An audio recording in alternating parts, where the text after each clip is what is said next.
Praise the Lord, hallelujah. യേശുവിന്റെ ഏറ്റവും പ്രിയപ്പെട്ട സഹോദരി സഹോദരന്മാരെ, വചനം തിരുവചനം ശുശ്രൂഷയിലേക്ക് വലിയ സ്നേഹത്തോടെ നിങ്ങളെ സ്വാഗതം ചെയ്യുകയാണ്. കർത്താവിൻ്റെ ആത്മാവ് ഇന്നേ ദിവസം നമ്മെ പഠിപ്പിക്കുന്നത് ദൈവത്തിൻ്റെ കരുതലും നടത്തിപ്പും സംരക്ഷണവും ലഭിക്കാനുള്ള സുപ്രധാനമായ വഴി. ഈ ശുശ്രൂഷ ദൈവത്തിൻ്റെ ആത്മാവിൽ നിന്ന് ഹൃദയത്തുറവിയോടെ നമുക്ക് സ്വീകരിക്കാം.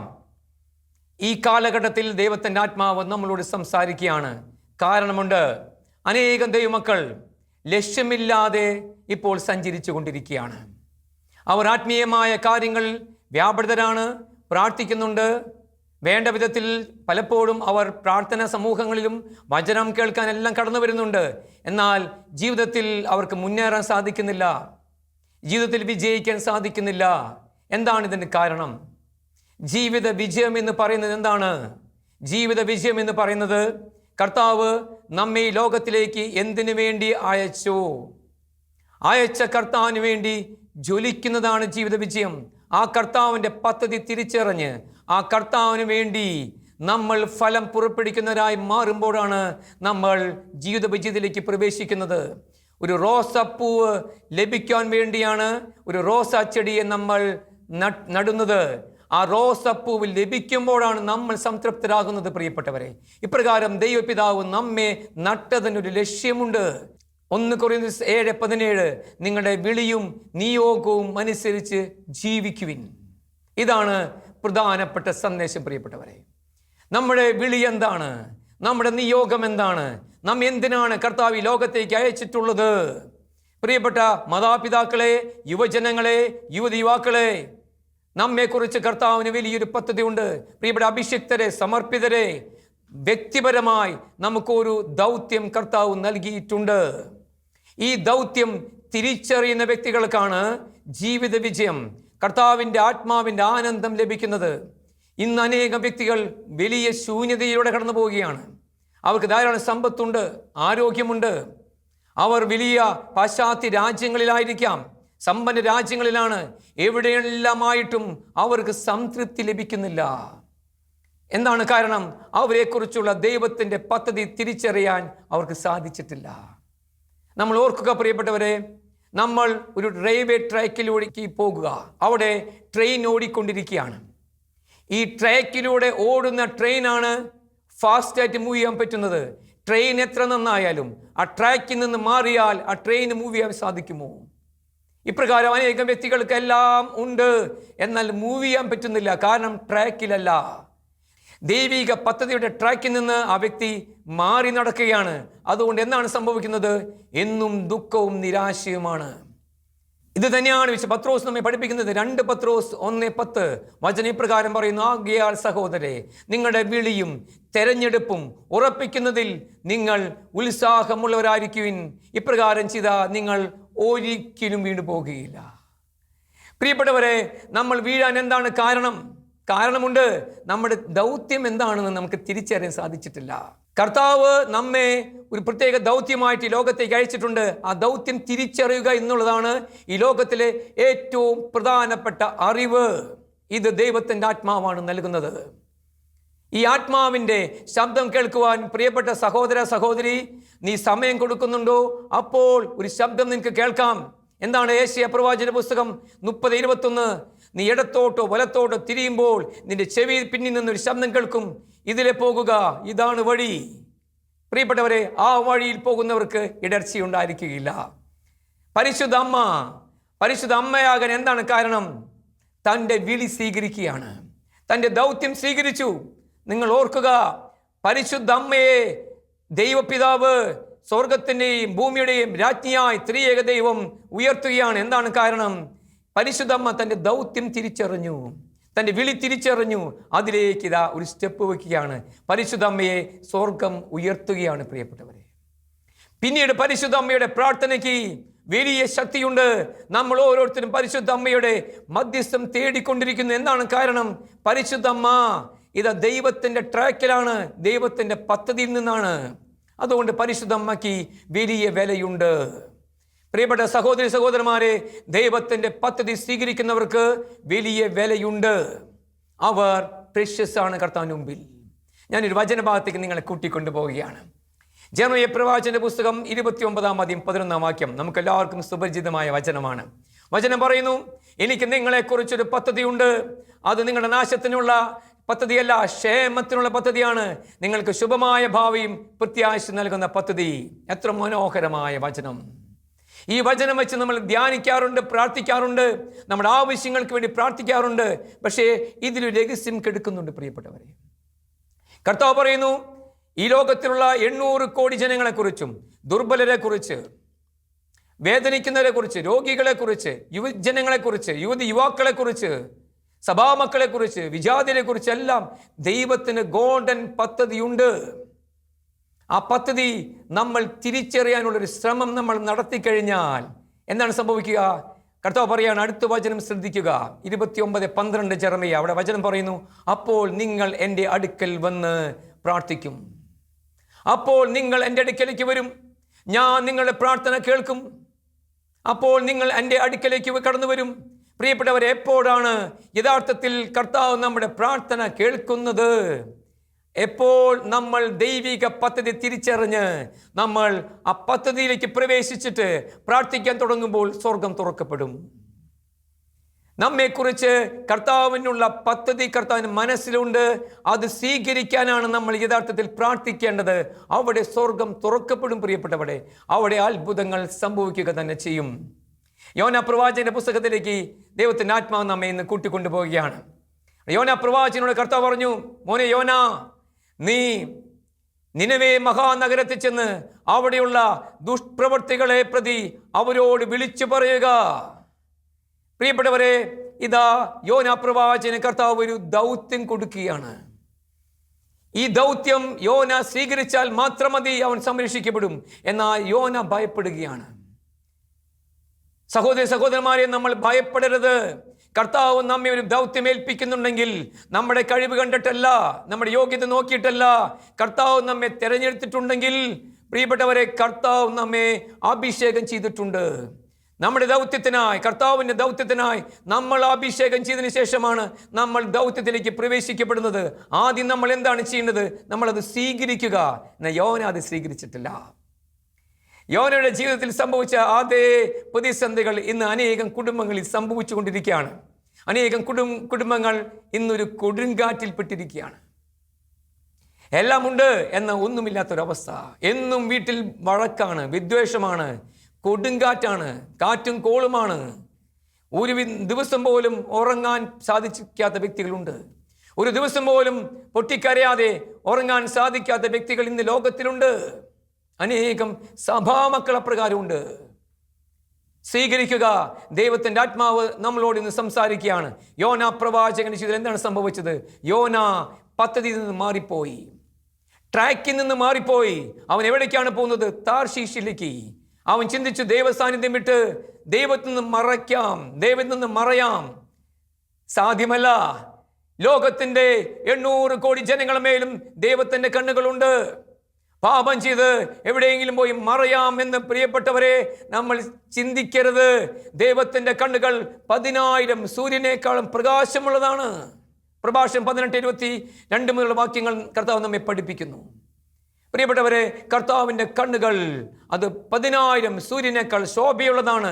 നമ്മൾ എവിടെ പോയി മറഞ്ഞാലും, പദ്ധതി വിട്ട് ഓടിപ്പോയാലും, നമ്മേൽപ്പിച്ച് ദൗത്യം ചെയ്യാതെ നമ്മൾ എവിടേക്ക് സുഖത്തിന് വേണ്ടി തേടി അലഞ്ഞാലും നമ്മൾ ദൈവസന്നിധിയിൽ കണക്ക് കൊടുക്കേണ്ടി വരും. യോന പ്രവാചകൻ കപ്പലിൽ കയറുകയാണ്. നമ്മുടെ ജീവിതങ്ങളെല്ലാം ഒരു കപ്പലോട്ടമാണ്. നമ്മളൊരു കപ്പലിലാണ്. നമ്മുടെ കുടുംബം ഒരു കപ്പലാണ്. നമ്മൾ ഒരു ഗാർഹിക സഭയാണ്. ഇതാ കപ്പൽ യാത്ര ചെയ്യുന്നു. കപ്പലിലേക്ക് കർത്താവ് യോന 1:4 ഒരു കൊടുങ്കാറ്റ് അയക്കുകയാണ്. ദൈവത്തിന്റെ പദ്ധതി സ്വീകരിക്കാത്തവരെ, നിങ്ങളുടെ മേലൊരു കൊടുങ്കാറ്റ് വരാൻ പോവുകയാണ്. നമുക്കൊരിക്കലും നമ്മുടെ സ്വന്തം ശക്തി കൊണ്ട് ആ കൊടുങ്കാറ്റിനെ തടുക്കാൻ സാധ്യമല്ല. ഏത് മേഖലയിലാണോ നമ്മൾ ദൈവത്തിന്റെ പദ്ധതിയെ തിരസ്കരിക്കുന്നത്? ബന്ധങ്ങളിലാണോ? സാമ്പത്തികമായ മേഖലയിലാണോ? ജോലി മേഖലയിലാണോ? വിളിയുമായി ബന്ധപ്പെട്ടാണോ? സുവിശേഷ വേല ചെയ്യുന്ന സന്ദർഭം ഉണ്ടാകുന്ന സന്ദർഭത്തിൽ അതിന് മാറി നടക്കുന്ന സന്ദർഭമുണ്ടോ? കർത്താവിൻ്റെ സഭയ്ക്ക് വേണ്ടി, കർത്താവിന് വേണ്ടി ജ്വലിക്കേണ്ട സമയത്ത് മാറി നിൽക്കുന്നുണ്ടോ? പ്രിയപ്പെട്ടവരെ, നിന്റെ മേലൊരു വിളിയുണ്ട്. അതുകൊണ്ട് നീ എവിടെ മാറിപ്പോയാലും നിന്റെ മേൽ കർത്താവ് ഒരു കൊടുങ്കാറ്റ് അയക്കാൻ പോവുകയാണ്. പ്രിയപ്പെട്ടവരെ, യോനയുടെ മേൽ ഒരു കൊടുങ്കാറ്റ് കടന്നു വരികയാണ്. കൊടുങ്കാറ്റ് എന്താണ് സംഭവിച്ചത്? യോന കപ്പലിൻ്റെ അടിത്തട്ടിൽ പോയി കിടന്നുറങ്ങിയാണ്. അവൻ വിചാരിച്ചു കർത്താവ് ഇതൊന്നും കാണുന്നില്ല. എന്നാൽ അവിടെയുള്ളവരാണ് വേദനിക്കുന്നവർ. ഒരു ഭവനത്തിലെ ഒരു വ്യക്തി ദൈവിക പദ്ധതിയെ മാറ്റിവെച്ചാൽ ആ ഭവനം വേദനിക്കേണ്ടി വരും. അടുത്ത ദിവസം എൻ്റെ പ്രിയപ്പെട്ട വൈദികൻ എന്നോട് പറഞ്ഞൊരു അനുഭവമാണ്. ഒരു പെൺകുട്ടി, പഠിക്കുന്ന പെൺകുട്ടിയാണ്, പുറത്താണ്, കേരളത്തിന് പുറത്തുള്ള ഒരു കോളേജിൽ പഠിക്കുന്നു. എന്നാൽ ഭവനത്തിൽ എന്നും പ്രതിസന്ധിയാണ്. രോഗപീഠകൾ, സാമ്പത്തിക തകർച്ചകൾ, വഴക്കുകൾ, വിദ്വേഷങ്ങൾ, ഒരു സമാധാനവുമില്ല. അങ്ങനെ ഇവർ കുടുംബമായി ധ്യാനത്തിന് വരികയാണ്, വചനം കേൾക്കാൻ കടന്നു വരികയാണ്. പ്രിയപ്പെട്ടവരെ, ദൈവത്തിൻ്റെ ആത്മാവ് ഈ മേഖല വെളിപ്പെടുത്തുകയാണ്. ഈ പെൺകുട്ടി കഠിന പാപത്തിലാണ്. പൊട്ടിക്കരഞ്ഞ സഹോദരി വെളിപ്പെടുത്തി, ശരിയാണ്, ഞാൻ കാരണമാണ് എൻ്റെ കുടുംബം ഇത്രമാത്രം വേദനയിൽ കടന്നു പോകുന്നത്.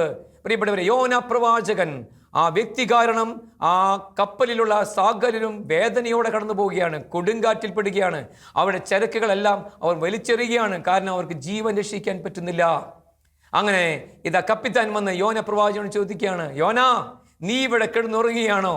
എഴുന്നേറ്റ് നിന്റെ ദൈവത്തെ വിളിക്കുക. സഹോദരന്മാരെ, ദൈവിക പദ്ധതി സ്വീകരിക്കാത്തൊരു വ്യക്തി ദൈവത്തെ വിളിച്ച് പൊട്ടിക്കരഞ്ഞാലും ഒന്നും സംഭവിക്കാൻ പോകുന്നില്ല. എന്തുമാത്രം ഭക്തിയാഭ്യാസം കാണിച്ചാലും ഒന്നും സംഭവിക്കാൻ പോകുന്നില്ല. കാരണം അവന്റെ പദ്ധതിയിലാണ് അവൻ നിൽക്കുന്നത്. യേശയ്യാ പ്രവാചകന്റെ പുസ്തകം 30-ാം അധ്യായം 1-ാം വാക്യം, എന്റേതല്ലാത്ത പദ്ധതി നടപ്പിലാക്കുകയും തെറ്റായ സഖ്യത്തിലൂടെ പാപം കുന്നുകൂട്ടുകയും ചെയ്യുന്ന അനുസരണമില്ലാത്ത വ്യക്തികൾക്ക് ദുരിതം, മക്കൾക്ക് ദുരിതമെന്നാണ് കർത്താവ് നമ്മോട് പറയുന്നത്. എന്റേതല്ലാത്ത പദ്ധതികൾ, കർത്താവ് പറയാണ്, എൻ്റെ പദ്ധതി അല്ലാതെ നീ ആ പദ്ധതിയുടെ മേലെ എന്തുമാത്രം ബാബേൽ ഗോപുരം പണിതാലും അത് ചീട്ടുകൊട്ടാരം പോലെ തകർന്നു വീഴുക തന്നെ ചെയ്യും. പ്രിയപ്പെട്ടവരെ, ഇത് ദൈവത്തിൻ്റെ ആത്മാവ് നമുക്കുള്ള സന്ദേശമായിട്ടാണ് നൽകുന്നത്. സ്വീകരിക്കുന്നവർ അനുഗ്രഹിക്കപ്പെടുക തന്നെ ചെയ്യും. യോന പ്രവാചകൻ മനസ്സിലായി, ഞാൻ കാരണമാണ് ഈ കപ്പലിൽ കൊടുങ്കാറ്റ്. യോന പറഞ്ഞു, ഞാൻ ആകാശം ഭൂമി സൃഷ്ടിച്ച സ്വർഗത്തിലെ ദൈവത്തെ ആരാധിക്കുന്ന ഒരു ഫെബ്രായനാണ്. അവരെല്ലാവരും ഭയപ്പെട്ടു. യോന പറഞ്ഞു, ഞാൻ കാരണമാണ് ഈ പ്രതിസന്ധി, എന്നെ നിങ്ങൾ കടലിലേക്ക് വലിച്ചെറിയുക. അവർക്കെല്ലാവർക്കും വേദനയായി. എങ്കിലും അനേകരുടെ ജീവനെ പ്രതി ഇതാ യോന പ്രവാചകനെ അവർ വേദനയോടെ തന്നെ ഇതാ കടലിലേക്ക് വലിച്ചെറിയുകയാണ്. പെട്ടെന്ന് തന്നെ കടൽ ശാന്തമാവുകയാണ്. ദൈവിക പദ്ധതിയിലേക്ക് സഹോദരന്മാരെ നമ്മൾ എന്ന് കടന്നു വരുന്നു, അന്ന് ഒരു ശാന്തത നമ്മൾ അനുഭവിക്കും, അന്ന് ഒരു സ്വസ്ഥത നമ്മൾ അനുഭവിക്കും. അത് ലോകം നൽകുന്ന സമാധാനമല്ല, അത് സ്വർഗം നൽകുന്നതായിരിക്കും. കർത്താവ് നമ്മെ നോക്കി കൈകളടിക്കും. കർത്താവ് നമ്മെ നോക്കി പറയും, നീ എൻ്റെ മകൻ തന്നെ, നീ എൻ്റെ മകൾ തന്നെ.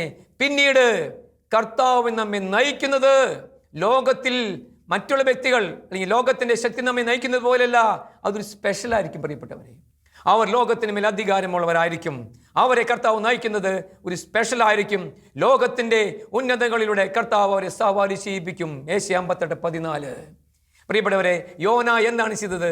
ദൈവഹിതത്തിലേക്ക് എടുത്തു ചാടുകയാണ് ചെയ്തത്. ഇതാണ് വിശ്വാസത്തിന്റെ ശക്തി. അവർ വലിച്ചെറിഞ്ഞു. എന്നാൽ നമ്മൾ എന്താണ് ചെയ്യേണ്ടത്? നമ്മൾ ദൈവഹിതത്തിലേക്ക്, ചിലപ്പോൾ കടലിലേക്കായിരിക്കും. നമ്മൾ വിചാരിക്കും, ദൈവമേ, അങ്ങയുടെ പദ്ധതി ഞാൻ അനുസരിക്കുമ്പോൾ വലിയൊരു സഹനം വരുന്നുണ്ടല്ലോ, വലിയൊരു തകർച്ച വരുന്നുണ്ടല്ലോ.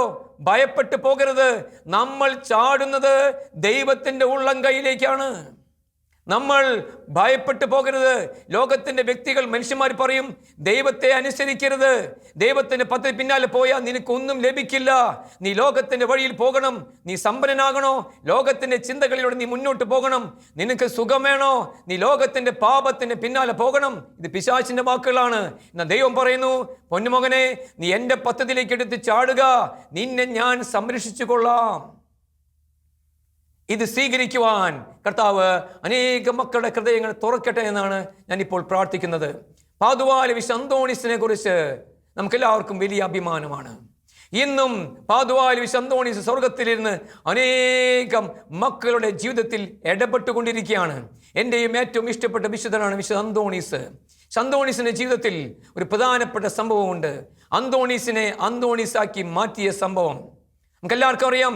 ഡോൺ മാർട്ടിനോ, അന്തോണീസിന്റെ അപ്പൻ, വലിയ ഒരു ധനാഢ്യൻ, ഒരു പ്രഭു, പോർച്ചുഗൽ രാജാവിൻ്റെ തന്നെ ഏറ്റവും അടുത്ത ബന്ധു, സമ്പന്ന കുടുംബത്തിൽ നിന്നാണ് അന്തോണീസ് വൈദികനാകുന്നത് അഗസ്റ്റീനിയസ് സഭയിൽ. അന്തോണീസ് ഇപ്രകാരം ചിന്തിക്കുകയാണ്, ഞാൻ ദൈവത്തിൻ്റെ പദ്ധതിയിലാണ്. ഞാൻ സുഖ സൗകര്യങ്ങൾ ഉപേക്ഷിച്ചു, സമ്പത്ത് ഉപേക്ഷിച്ചു, സ്ഥാനമാനങ്ങൾ ഉപേക്ഷിച്ചു. ഇത് ഞാനിപ്പോൾ വൈദികനാണ്. പ്രിയപ്പെട്ടവരെ, വിളിക്ക് ഉള്ളിൽ തന്നെ വിളിയുണ്ട്. അന്തോണീസിന് തിരിച്ചറിയാൻ പറ്റിയിട്ടില്ല. എന്താണ് സംഭവിച്ചത്? അഗസ്റ്റീനിയസ് അധികാരികൾ വിശുദ്ധ അന്തോണീസിനെ ഒരു പ്രത്യേക ദൗത്യം ഏൽപ്പിക്കുകയാണ്. ആശ്രമത്തിലേക്ക് കടന്നു വരുന്ന സന്ദർശകരെ സ്വീകരിക്കുക, അവർക്ക് ആവശ്യമുള്ളതെല്ലാം കൊടുക്കുക. അങ്ങനെ ഒരു ദിവസം 5 ഫ്രാൻസിസ്കൻ സന്യാസിമാർ അന്തോണീസിന്റെ ആ ഭവനത്തിലേക്ക് കടന്നു വരികയാണ്. അവരുടെ മുഖത്ത് എന്തിനല്ലാത്തൊരു ആനന്ദം. അന്തോണീസ് ശ്രദ്ധിച്ചു, എന്തൊരു ആനന്ദമാണ്. അവർ പറഞ്ഞു, ഞങ്ങൾ ഫ്രാൻസിസ് അസീസിയുടെ മക്കളാണ്, ഞങ്ങൾ മൊറോക്കോയിലേക്ക് പോവുകയാണ്, അവിടെ ഞങ്ങൾ രക്തസാക്ഷികളാകും, അവിടെ ഞങ്ങൾ സുവിശേഷം പ്രഘോഷിക്കും, പിന്നീട് രക്തസാക്ഷികളാകും. പ്രിയപ്പെട്ടവരെ, അന്തോണീസ് അവരെ കൂടെ ഇന്ന് സംസാരിച്ചു. അന്തോണീസ് ഇപ്രകാരം ചിന്തിച്ചു, എൻ്റെ കർത്താവേ, ഞാൻ കൊട്ടാരത്തിൽ നിന്നാണ് ഇറങ്ങി വന്നിട്ടുള്ളത്, ഈ ലോകത്തിൻ്റെ ഒരു സമ്പത്തും ഞാൻ സ്വീകരിച്ചിട്ടില്ല, എന്നിട്ടും എനിക്കില്ലാത്തൊരാനന്ദം ഇവരുടെ മുഖത്ത് ഞാൻ കാണുന്നു. ഇവർക്ക് പാർക്കാൻ പോലും ഒരു ആശ്രമം പോലുമില്ല, ഒരു കുടിലാണ് അവർ കിടക്കുന്നത്, അവർ മരിക്കാനാണ് പോകുന്നത്, എന്നിട്ടും അവരുടെ ഹൃദയത്തിൽ നിന്ന് ആനന്ദം മാറിയിട്ടില്ല. മുഖത്ത് പ്രകാശമാണ്, വാക്കുകളിൽ ദൈവസ്നേഹമാണ്. അന്തോണീസ് ഇരുന്ന് പ്രാർത്ഥിക്കുകയാണ്. അന്തോണീസിന് മനസ്സിലായി, എനിക്കൊരു വിളിയുണ്ട്. അധികാരികളുമായി സംസാരിച്ചു. അന്തോണീസ് അങ്ങനെ ഫ്രാൻസിസ്കൻ സഭയിൽ ചേരുകയാണ്. പ്രിയപ്പെട്ടവരെ, അങ്ങനെ സഭാധികാരികളെ അന്തോണീസ് തന്നെ പറഞ്ഞു, എനിക്ക് മൊറോക്കയിൽ പോകണം. അന്തോണീസ് അന്ന് സംസാരിച്ച 5 പേരും രക്തസാക്ഷികളായിട്ടുണ്ട്. അത് അന്തോണീസ് അറിഞ്ഞിട്ടുണ്ട്. അന്തോണീസ് പറഞ്ഞു, എനിക്കും രക്തസാക്ഷിയാവണം, എനിക്ക് അവിടെ ചെല്ലണം, അവിടെയുള്ള വിജാതിയരോട് സുവിശേഷം പ്രഘോഷിക്കണം. അങ്ങനെ ഫിലിപ്പോ എന്ന കൂടെ ഒരു കൂട്ടുകാരനും ബ്രദറും കൂടെയുണ്ട്. അങ്ങനെ ഇവർ ഒരുമിച്ച് കപ്പലിൽ മൊറോക്കോയിലേക്ക് പോവുകയാണ്. അന്തോണീസ് എന്താണ് ചിന്തിക്കുന്നത്? ഞാനിപ്പോൾ ദൈവിക പദ്ധതിയിലുള്ളിലാണ്. എന്നിട്ടും അന്തോണീസ് സന്തോഷമില്ല. കപ്പൽ യാത്ര ചെയ്യുമ്പോൾ അന്തോണീസിന് പനി പിടിക്കുകയാണ്. അവിടെ ചെന്ന് ഒരു വചനം പോലും പറയാൻ അന്തോണീസിന് പറ്റിയിട്ടില്ല. അന്തോണീസ് മൊറോക്കയിലെത്തി പൊട്ടിത്തകർന്നു പോയി. അന്തോണീസ് കർത്താവിനോട് പറഞ്ഞു, കർത്താവേ, ഞാൻ അങ്ങേക്ക് വേണ്ടി പുരോഹിതനായി, അങ്ങയുടെ ആഗ്രഹപ്രകാരം ഫ്രാൻസിസ്കൻ സഭയിലേക്ക് വന്നു. അങ്ങയുടെ ആഗ്രഹപ്രകാരം ഞാൻ മൊറോക്കയിലേക്ക് രക്തസാക്ഷിയാവുന്നു. രക്തസാക്ഷിത്വം അങ്ങ് ഏറ്റവും അധികം ആഗ്രഹിക്കുന്നുണ്ടല്ലോ. അപ്പോൾ ഒരു മൃദു ശബ്ദം അന്തോണീസ് കേൾക്കുകയാണ്, മോനെ, എനിക്ക് നിന്നെക്കുറിച്ചുള്ള പദ്ധതി ഇതല്ല. നീ എൻ്റെ പദ്ധതി സ്വീകരിക്കുക, നീ തിരിച്ചു പോകുക. പ്രിയപ്പെട്ടവരെ, എന്താണ് അർത്ഥമാക്കുന്നത്? സാമുവേൽ പ്രവാചകൻ പറയുന്നുണ്ട്, കർത്താവിനെ അനുസരിക്കുന്നത് ശ്രേഷ്ഠമാണ്. പ്രിയപ്പെട്ടവരെ, കർത്താവിനെ അനുസരിക്കുക എന്നുള്ളതാണ് ഈ ലോകത്തിൻ്റെ എല്ലാവിധ വിജയങ്ങളെക്കാളും ഏറ്റവും വലുത്. ദൈവത്തിൻ്റെ ആത്മാവിനെ അനുസരിക്കുക, സർവശക്തനായ കർത്താവിൻ്റെ ഹിതം നിറവേറ്റുക. അന്തോണീസ് വേദനയോടെ തിരിച്ചു വരികയാണ്. ആ സമയത്ത് കപ്പലിൽ പോർച്ചുഗലിലേക്കാണ് വരുന്നത്, ലിസ്ബണിലേക്കാണ് വരുന്നത്. പക്ഷേ വീണ്ടും കൊടുങ്കാറ്റ്. യോനാ പ്രവാചകന്റെ കപ്പലിന് മേലാഞ്ഞു വീശ കൊടുങ്കാറ്റ് അന്തോണീസ് കയറിയ കപ്പലിന് മേലും കൊടുങ്കാറ്റാഞ്ഞു വീശി. അനേകം വ്യക്തികൾ ഇന്ന് ആത്മീയമായി അനേകം സ്ഥലങ്ങളിൽ പോയി പ്രാർത്ഥിക്കുന്ന വ്യക്തി ജീവിതങ്ങളാണ്. ആത്മീയതയ്ക്ക് നല്ല പ്രാധാന്യം കൊടുക്കുന്ന വ്യക്തികൾ, വേണ്ടുമെന്നും നല്ല പോലെ പ്രാർത്ഥിക്കുന്നുണ്ട്, വചനം ധ്യാനിക്കുന്നുണ്ട്. എന്നിട്ടും കൊടുങ്കാറ്റ്. എന്താണ് കാരണമുണ്ട്. പ്രിയപ്പെട്ട സഹോദര സഹോദരി, ദൈവത്തിന് നിന്നെക്കുറിച്ചൊരു സ്പെഷ്യൽ പ്ലാൻ ഉണ്ട്. അത് സ്വീകരിക്കുക. ദൈവസന്നിധിയിൽ നിശബ്ദനായിരിക്കുക. ആത്മാവിന്റെ ശബ്ദം കേൾക്കുക. ഇവിടെ അന്തോണീസ് മുന്നോട്ട് പോകുന്നു. കപ്പൽ അപകടത്തിൽപ്പെടുന്നു. പോർച്ചുഗലിലേക്ക് പോകേണ്ട കപ്പൽ കൊടുങ്കാറ്റിൽപ്പെട്ട് ഇറ്റലിയിലേക്ക് പോകുന്നു. ഇറ്റലിയിലെ സിസിലി എന്ന സ്ഥലത്ത് ആ കപ്പലിൽ വന്ന് ചേരുന്നു. അങ്ങനെ മനസ്സോടെ അന്തോണീസ് അവിടെ ഇറങ്ങുന്നു. അതിനുശേഷം അന്തോണീസ് അറിയുന്നു, 1220കളിലുള്ള പെന്തക്കോസ്ത തിരുനാൾ നടക്കാൻ പോവുകയാണ്. മിസ്റ്റർ ഫ്രാൻസിസ് അസീസി എല്ലാ സഹോദരന്മാരെയും വിളിച്ചു കൂട്ടിയിരിക്കുകയാണ്. അസീസിയിൽ വെച്ച് പെന്തക്കോസ്ത തിരുനാൾ ആഘോഷിക്കുന്നു. അന്തോണീസും അവിടെ കടന്നു ചെന്നു. ആദ്യമായിട്ടാണ് മിസ്റ്റർ ഫ്രാൻസിസ് അസീസി അന്തോണീസ് കാണുന്നത്. അന്തോണീസ് നോക്കി നിൽക്കുമ്പോൾ മിസ്റ്റർ ഫ്രാൻസിസ് അസീസി വചനം പറയുന്നു. ഓരോ വാക്കുകളിൽ അഭിഷേകം. ദൈവപിതാവിന്റെ സ്നേഹത്തെക്കുറിച്ചാണ് അസീസി പ്രസംഗിക്കുന്നത്. അവിടെ ഇരിക്കുന്ന സകല മക്കളും ബിഷപ്പുമാരും വൈദികരും എല്ലാം പൊട്ടിക്കരയുകയാണ്. പ്രിയപ്പെട്ടവരെ, അന്തോണീസിന് മനസ്സിലായി ദൈവത്തിൻ്റെ അഭിഷേകം, ദൈവത്തിൻ്റെ ആത്മാവിൻ്റെ ശക്തി. അന്തോണീസ് കീഴ്പ്പെടുകയാണ്. അന്തോണീസ് എന്താണ് ചെയ്തതെന്നറിയോ? അന്തോണീസ് ഫ്രാൻസിസ് അസീസിനെ കാണുന്നു. അസീസി ആ സമയത്ത് അധികം പ്രാധാന്യമില്ലാത്ത ഒരു ചെറിയ ശുശ്രൂഷയാണ് ഈ അന്തോണീസിനെ ഏൽപ്പിക്കുന്നത്. ആൽപ്പൈൻ മലനിരകളിലുള്ള ഫ്രാൻസിസ്കൻ സഹോദരന്മാർക്ക് ഭക്ഷണം പാകം ചെയ്ത് കൊടുക്കുക, അവർക്ക് വിശുദ്ധ കുർബാന അർപ്പിച്ചു കൊടുക്കുക. അങ്ങനെ അന്തോണീസ് എന്ത് ചെയ്തു? ഇതെല്ലാം ചെയ്തിട്ട് ബാലൻസ് ഉള്ള സമയമുണ്ട്. ഒരു ഗുഹ കണ്ടെത്തുകയാണ്. ആ ഗുഹയിലിരുന്ന് അന്തോണീസ് പ്രാർത്ഥിക്കുകയാണ്, കർത്താവേ അങ്ങയുടെ ആത്മാവിന്റെ ശക്തിയാൽ എന്നെ നിറയ്ക്കണമേ. ഒരു പെന്തക്കോസ്തിക്ക് വേണ്ടി അന്തോണീസ് പ്രാർത്ഥിച്ചു. സ്വർഗത്തിനൊരു അഗ്നി അന്തോണീസിന് മേൽ ഇറങ്ങി വന്നു. അതിനുശേഷമാണ് പ്രിയപ്പെട്ടവരെ അന്തോണീസിന് വചനം പ്രഘോഷിക്കാൻ ഒരു അവസരം അവിചാരിതമായി ലഭിക്കുന്നത്. ആ വചന പ്രഘോഷണത്തിൽ അത്ഭുതകരമായി അന്തോണീസിനെ കർത്താവ് എടുത്ത് ഉപയോഗിക്കുകയാണ്. പിന്നീട് സഭാധികാരികൾക്ക് മനസ്സിലായി അന്തോണീസിൽ ദൈവത്തിന്റെ ആത്മാവ് ശക്തിയോടെ പ്രവർത്തിക്കുന്നു. അന്ന് തുടങ്ങിയതാണ് അന്തോണീസിന്റെ യഥാർത്ഥ ശുശ്രൂഷ. ഇന്നും അന്തോണീസ് അത് തുടർന്നുകൊണ്ടേയിരിക്കുന്നു. ദൈവത്തിന്റെ പദ്ധതി തിരിച്ചറിഞ്ഞ അന്തോണീസാണ് വിശുദ്ധ അന്തോണീസ്. അതുകൊണ്ട് സഹോദരി സഹോദരന്മാരെ, നമ്മെക്കുറിച്ച് ചെറിയവനാവട്ടെ വലിയവനാകട്ടെ, വാർദ്ധക്യമെത്തിയ വ്യക്തികളാകട്ടെ, ചെറുപ്പക്കാരാകട്ടെ, കുഞ്ഞുമക്കളാകട്ടെ, ദൈവത്തിന് നമ്മെക്കുറിച്ച് സ്പെഷ്യൽ പദ്ധതി ഉണ്ട്. സ്പെഷ്യൽ. പുറപ്പാട് പുസ്തകത്തിലേക്ക് ഞാൻ നിങ്ങളെ കൂട്ടിക്കൊണ്ടുപോവുകയാണ്. അവിടെ പ്രവാചകനായ മോശ ആരായിരുന്നു? പുറപ്പാട് 4:10 വിക്കനായിരുന്നു, ദുർബലനായിരുന്നു. മോശ തന്നെ പറയുന്നുണ്ട്, ഞാൻ കഴിവില്ലാത്തവനാണ്, ശക്തിയില്ല. കർത്താവ് പറയുന്നു, ആരാണ് മനുഷ്യർക്ക് ശക്തി കൊടുക്കുന്നത്, സംസാരിക്കാൻ ശേഷി കൊടുക്കുന്നത്? ഞാനല്ലേ. പുറപ്പാട് 4:12 നീ പുറപ്പെടുക, ഞാൻ നിന്നെ സംസാരിക്കാൻ പഠിപ്പിക്കാം, എന്താണ് പറയേണ്ടതെന്ന് ഞാൻ നിന്നെ അറിയിക്കും, ഞാൻ നിന്നെ പഠിപ്പിക്കാം, ഞാൻ നിന്നോട് കൂടെ ഉണ്ടായിരിക്കും.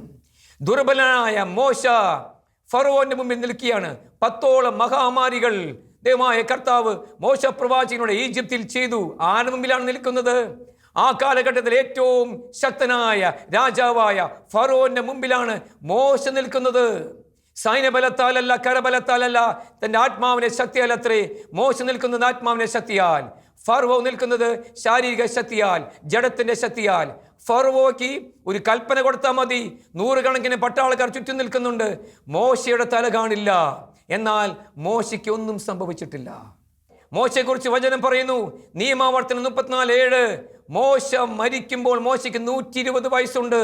അവന്റെ ശക്തി ക്ഷയിക്കുകയോ കണ്ണിന് കാഴ്ച മങ്ങിയോ ചെയ്തിട്ടില്ല. എന്നാൽ ഫറവോയെ കുറിച്ച് എന്താണ് വചനം പറയുന്നത്?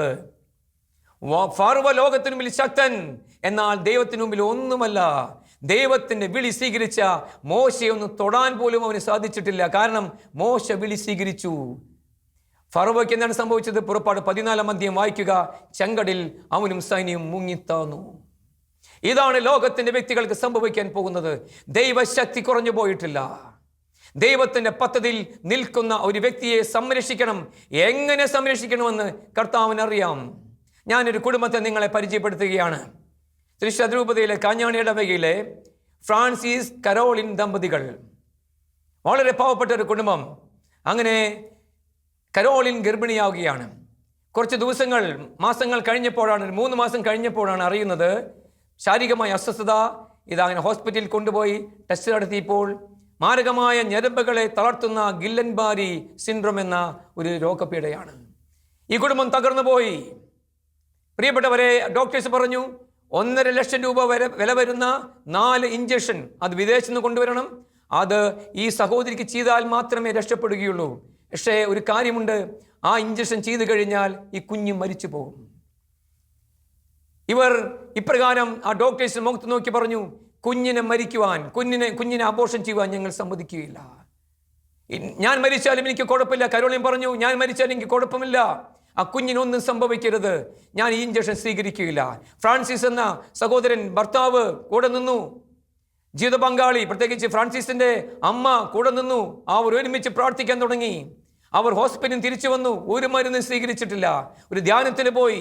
പ്രിയപ്പെട്ടവരെ, കരോളിൻ വേദനയുടെ മധ്യേ ഒരു കുഞ്ഞിനെ പ്രസവിച്ചു. അവന്റെ പേരാണ് മിഖായേൽ. വീണ്ടും ഇതേ വേദന മധ്യേ അടുത്ത കുഞ്ഞ് ജനിച്ചു. അവളുടെ പേരാണ് കെസിയ. 3 കുഞ്ഞിന് ജനിച്ചു, ഗബ്രിയേൽ. പ്രിയപ്പെട്ടവരെ, അന്ന് ആ കുടുംബം ദൈവിക പദ്ധതി തിരിച്ചറിഞ്ഞു. ആ കുഞ്ഞിനെ സ്വീകരിച്ചു. ദൈവിക പദ്ധതി തിരിച്ചറിയാതെ അന്ന് ആ കുഞ്ഞിനെ കൊന്നുകളഞ്ഞിട്ടുണ്ടെങ്കിൽ എന്തായിരിക്കും അവസ്ഥ? ചിന്തിക്കാൻ സാധിക്കുകയില്ല. എന്നാൽ ഇന്ന് അവർ അനുഗ്രഹിക്കപ്പെട്ട കുടുംബമായി ജീവിക്കുകയാണ്. ഫ്രാൻസിസ്, കരോളിൻ, 3 കുട്ടികൾ. ഞാൻ അവരെ ഓർത്ത് കർത്താവിനെ സ്തുതിക്കുകയാണ്. ദൈവത്തിൻ്റെ പദ്ധതി തിരിച്ചറിയാതെ അനേകം കുടുംബങ്ങൾ ഇന്ന് തകർന്നുകൊണ്ടിരിക്കുകയാണ്. അതുകൊണ്ടാണ് ദൈവത്തിൻ്റെ ആത്മാവ് ഇപ്രകാരം ഒരു സന്ദേശം നമുക്ക് നൽകിയിട്ടുള്ളത്, പ്രിയപ്പെട്ടവരെ. അതുകൊണ്ട് ദൈവത്തിൻ്റെ പദ്ധതി ലോകം നമ്മെ നോക്കി പറയും അത് പ്രതിസന്ധിയാണ്, ദുർഘടമാണ്. എന്നാൽ പരിശുദ്ധാത്മാവ് കടന്നു വരുമ്പോൾ നമുക്ക് അത് സ്വീകരിക്കാൻ സാധിക്കും. അതുകൊണ്ട് സഹോദരി സഹോദരന്മാരെ, നമുക്ക് വലിയ ദാഹത്തോടെ ദൈവപദ്ധതി തിരിച്ചറിയാൻ പരിശുദ്ധാത്മാവിനോട് പ്രാർത്ഥിക്കാം. ദൈവത്തിൻ്റെ ആത്മാവ് മനോഹരമായി നമ്മെ നയിക്കും. നമുക്കൊരു നിമിഷം പ്രാർത്ഥിക്കാം. കർത്താവായ യേശുവേ, അങ്ങയുടെ പരിശുദ്ധ നാമത്തിൽ പരിശുദ്ധ അമ്മയോടും സകല വിശുദ്ധാത്മാവോടും ചേർന്ന് നിങ്ങൾ പ്രാർത്ഥിക്കുന്നു. സ്വർഗീയ പിതാവേ, ഞങ്ങളെക്കുറിച്ചുള്ള അങ്ങയുടെ പദ്ധതി വെളിപ്പെടുത്തണമേ.